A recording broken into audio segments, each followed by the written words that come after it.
Part 4 of this broadcast is now in session, so we will resume now with my side of the story.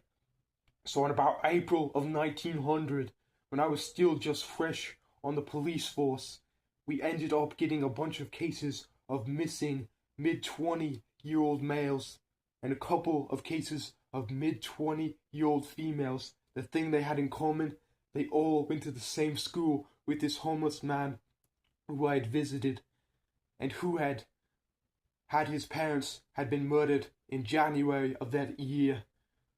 So my suspicion, he never told me if this was true or not, I suspect between February and March, at some point, he started murdering one by one each of these bodies and burying them somewhere where we could not find them. We searched for months and months, and it wasn't until about August when we stumbled in an area of a local forest upon a bunch of evidence that looked like a bunch of people had just been buried here. It wasn't easy, cause there was piles of stuff piling up on top of those dug graves, which we learned to be graves after we dug them up.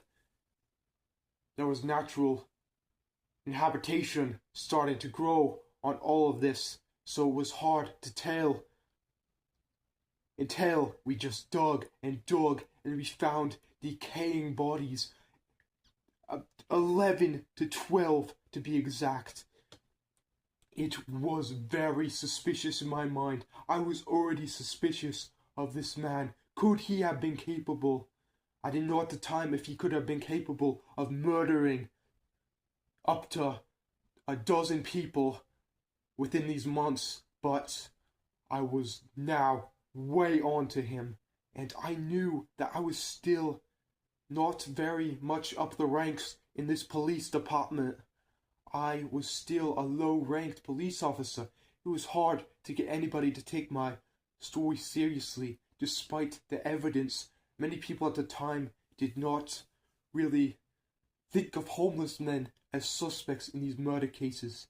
I don't know why. It really struck me as odd, because nowadays maybe homeless people are considered more dangerous, but nevertheless, I was suspicious, and I started jeopardizing my job just to find everything I could about this man, searching his life, his past, his history, all this other stuff, completely leaving behind everything else for him, for this